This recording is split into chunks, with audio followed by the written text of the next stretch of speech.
విశాఖలో ప్రధాని మోదీ సభకు ప్రభుత్వం భారీ పోలీస్ బందోబస్తు ఏర్పాటు చేసింది. శాంతి భద్రతలతో పాటు ఎటువంటి అవాంఛనీయ సంఘటనలకు తావు లేకుండా గట్టి నిఘా అమలు చేస్తోంది. పోలీసు ఉన్నతాధికారులు మొదలు కానిస్టేబుల్ ఉద్యోగి వరకు విధి నిర్వహణలో బిజీగా కనిపిస్తున్నారు. ప్రధాని పర్యటన నేపథ్యంలో ఏర్పాటు చేసిన భద్రతా ఏర్పాట్లపై మరింత సమాచారాన్ని విశాఖ నుంచి మా రీజనల్ కోఆర్డినేటర్ కిరణ్ అందిస్తారు. నరేంద్ర మోడీ విశాఖ పర్యటన నేపథ్యంలో భద్రతను పోలీస్ యంత్రాంగం కట్టుదిట్టం చేస్తుంది. ముఖ్యంగా రాష్ట్రం నలుమూల నుంచి కూడా పోలీసు బలగాలు విశాఖలో మోహరించి ఉన్నాయి.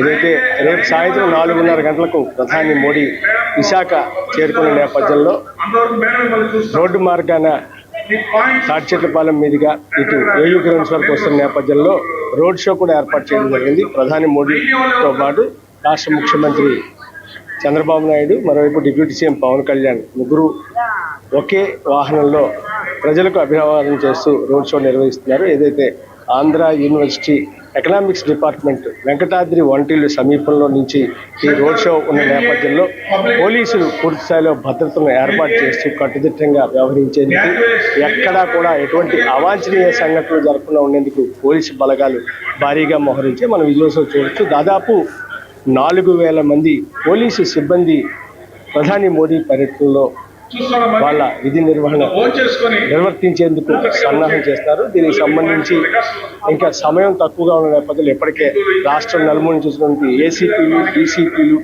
ఐజీలు, అలాగే డిఐజీలు, మరోవైపు హెచ్సీలు, ఎస్ఐలు, సిఐలు అందరూ ఓవరాల్గా 4,000 పైచిలకు పోలీసు సిబ్బంది మోహరించడం జరిగింది. ఆంధ్ర యూనివర్సిటీ ఇంజనీరింగ్ గ్రౌండ్స్లో సభాస్థలిలో ప్రస్తుతం మనం ఉన్నాం. ఈ సభాస్థలు ఇప్పటికీ వీళ్ళందరికీ కూడా ఎవరు ఏ డ్యూటీ చేయాలి, ఎలా వ్యవహరించాలి, వచ్చేటువంటి పబ్లిక్ మీటింగ్ కూడా ఉన్న నేపథ్యంలో ఏదైతే ఇంజనీరింగ్ గ్రౌండ్స్లో నరేంద్ర మోడీ సభ ఉన్న నేపథ్యంలో వచ్చేటువంటి ప్రజలకు సంబంధించి పూర్తి స్థాయిలో పకడ్బందీ ఏర్పాట్లు చేయడం, ఎటువంటి అవాంఛనీయ సంఘటనలు జరగకుండా ఉండేందుకు అన్ని చర్యలు కూడా తీసుకోవడం జరిగింది.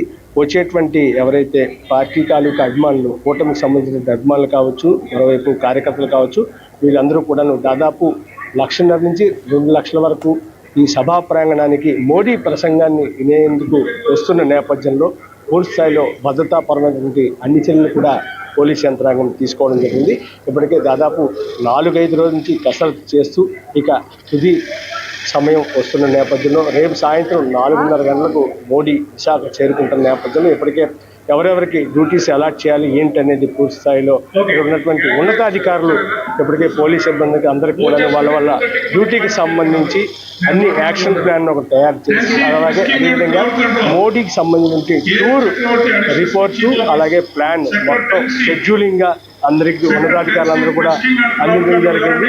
ఎవరెవరు ఎక్కడ ఉండాలి, ఏం చేయాలి, ఎలా చేయాలి, ఈ సభను ఏ రకంగా సక్సెస్ చేయాలి, ఎటువంటి ఇబ్బందులు వచ్చేటువంటి పబ్లిక్కి సంబంధించి కానీ మరోవైపు ట్రాఫిక్ సమస్యలు తలెత్తకుండా ఉండేందుకు ఇప్పటికే అన్ని చర్యలు కూడా తీసుకోవడం జరిగింది. మొత్తం మీద మనం చూసుకున్నట్లయితే కూటమి ప్రభుత్వం అధికారంలోకి వచ్చిన తర్వాత నరేంద్ర మోదీ మొట్టమొదటిసారిగా విశాఖపట్నంలో నిర్వహిస్తున్నటువంటి ఒక భారీ బహిరంగ సభ పలు అభివృద్ధి సంక్షేమ